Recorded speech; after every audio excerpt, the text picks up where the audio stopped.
नाज़रीन, हिंदुस्तान के स्कॉलर जो कि हिंदुस्तान में मोस्ट वांटेड हैं और पाकिस्तान के सरकारी गेस्ट हैं, डॉक्टर जाकिर नाइक। मैं इनको अजीम सलामी स्कॉलर कहूँगा। वो पाकिस्तान के विजिट पर हैं। आइए जानते हैं कि इन स्पेसिफिक टाइम में वो पाकिस्तान का विजिट क्यों कर रहे हैं, और साथ साथ ये भी जानने की कोशिश करेंगे कि आर हिंदुस्तान में मोस्ट वांटेड क्यों हैं। ये दोनों पहलू नाज़रीन इकराम मैं आपके सामने रखूंगा। अब नाज़रीन इकराम, डॉक्टर जाकिर नाइक पाकिस्तान में क्या करेंगे और इस स्पेसिफिक टाइम में उनको हर क्यों पाकिस्तान में बुलाया गया है, पहले इसका जवाब मैं आपके सामने रखता हूं। उसके बाद मैं आपको बताऊंगा कि आर हिंदुस्तान ने उनको क्यों मोस्ट वांटेड जो है रखा हुआ है और हिंदुस्तान का मीडिया क्यों चीख रहा है उनके पाकिस्तान के विजिट को लेके। ये नाज़रीन इकराम, पहले मैं आपको बताऊं कि डॉक्टर जाकिर नाइक का जो बाजार हुकूमत की तरफ से ये प्लान सामने आया है, उसके मुताबिक वो 28 अक्टूबर तक पाकिस्तान में रहेंगे और इस दौरान वो पाकिस्तान की मेजर सिटीज़ जिनमें इस्लामाबाद, कराची और लाहौर शामिल है, वहाँ पे ये बड़े मजहबी इज्तिमात से खिताब करेंगे, स्पीचेस करेंगे डायरेक्ट, जिस तरह से हम उनको यूट्यूब पे देखते हैं या टीवी में देखते हैं। सामने जो हाजरीन हैं वो बैठे हुए हैं और वो वहाँ पे सामने खड़े होकर मुख्तलिफ इस्लामिक मौज़ूआत के ऊपर जो है वो स्पीचेस कर रहे हैं। तो पहला काम तो वो ये करेंगे कि जितने दिन वो पाकिस्तान में रहेंगे, इस दौरान इन 3 शहरों में बड़े-बड़े मजहबी इज्तिमा से खिताब करेंगे। यही नहीं नाज़रीन इकराम, वो पाकिस्तान के मुख्तलिफ हुकूमती ओहदेदारों, इसके अलावा पाकिस्तान के मुख्तलिफ जो सरकारी अफसरान हैं, सरकारी ओहदेदारान हैं, उनसे मुलाकातें करेंगे। इवन कि पाकिस्तान के प्राइम मिनिस्टर से भी शायद उनकी मुलाकात जो है वो स्केड्यूल हो सकती है, या इसके साथ साथ पाकिस्तान के आर्मी चीफ से भी वो मिल सकते हैं। यानी कि जो वीआईपी शख्सियात हैं उनसे भी ये मुलाकातें करेंगे और पाकिस्तान में मुख्तलिफ जामियात का विज़िट करेंगे और कॉलेजेस का विज़िट करेंगे, जहाँ ये तलबा से इंटरेक्शन करेंगे और तलबा की तरफ से ऑर्गेनाइज की गई तकरीबात में जो है वो पार्टिसिपेट करेंगे।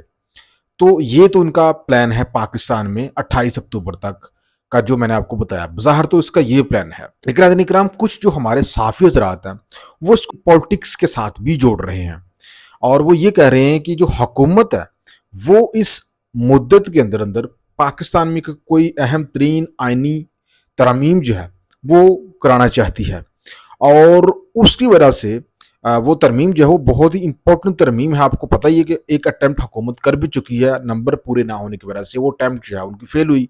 अब हुकूमत जो है वो जैसे भी हो वो दोबारा से वो उस तरमीम के लिए दोबारा से पार्लियामेंट का इजलास बुलाएगी और फिर वो तरमीम करने की कोशिश करेगी, जिसमें आपको पता ही कि एक आइनी अदालत जो है वो इस्टेब्लिश करने की बात की जा रही है सुप्रीम कोर्ट के अलावा।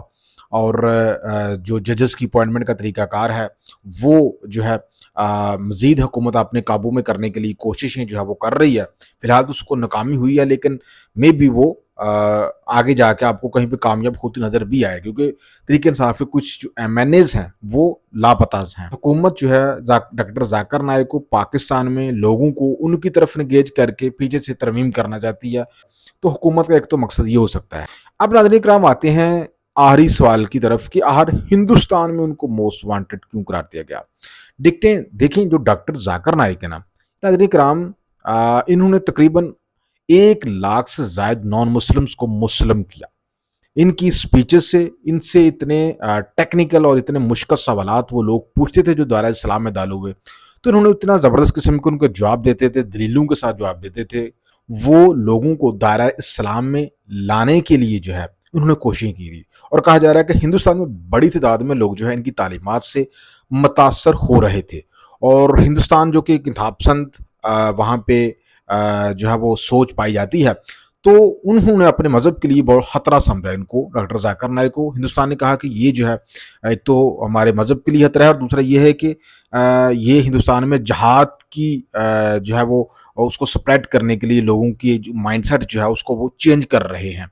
इसका हवाला हिंदुस्तान जो है वो बांग्लादेश में 2016 में होने वाले उन धमाकों के साथ जोड़ता है कि जो कि जुलाई 2016 में बांग्लादेश में धमाके हुए थे। वहाँ उन धमाकों के पीछे जिन मुलजमों को पकड़ा गया था, उनको जब तफ्तीश हुई उनसे, तो उन्होंने कहा कि हमने ये धमाके इसलिए किए कि हम मुतासर हुए थे डॉक्टर जाकिर नाइक की स्पीचेस को सुनकर। तो हालांकि डॉक्टर जाकिर नाइक इसमें डायरेक्ट नाम नहीं था, बल्कि उनके जो फॉलोवर थे उनके बारे में कहा गया, उनके फॉलोवर ने कहा ना कि हम मुतासर हुए डॉक्टर जाकिर नाइक की स्पीचेस सुन के, इस वजह से हमने यहाँ पे धमाके किए। तो हिंदुस्तान उनका डॉक्टर जाकिर नाइक का जो मामला उनके साथ जोड़ता है। इसके अलावा मनी लैंडरिंग के भी इल्जाम जो है वो डॉक्टर जाकिर नाइक के ऊपर लगाता है। तो जो हकीकत ये है कि हिंदुस्तान जो है उसने अपने मजहब के लिए और हिंदुस्तान की सलामती के लिए इनको खतरा समझा, तो इस वजह से उसके ऊपर पाबंदियाँ लगाना शुरू कर दी। और फिर डॉक्टर जाकिर नाइक आलमी मुबल्लिग इस्लाम है, दुनिया के कई ममालिक ने इनको सिटीजनशिप की जो है वो इनविटेशन दिया, इवन कि पाकिस्तान ने भी दिया, लेकिन इन्होंने फिर मलेशिया में रहने को तरजीह दी। इन्होंने इनके बकौल जो है इनका ये बताते हैं कि इनको मलेशिया में जो है वो सबसे इंडिपेंडेंटली जो है वो किसी भी मामले पर जो है वो इजहार ख्याल कर सकते हैं, और मलेशिया बेहतरीन जगह है किसी भी मुसलमान के रहने के लिए। तो ये मेन वजह थी जिसकी वजह से इन्होंने हिंदुस्तान को छोड़ा, और हिंदुस्तान को छोड़ के अब ये मलेशियन सिटीजनशिप के साथ मलेशिया से पाकिस्तान में आए हैं, और यहाँ से ये 28 अक्टूबर तक अपना दौरा कंप्लीट करेंगे। उसके बाद फिर यहाँ से वापस मलेशिया चलेंगे। खुदा हाफिज।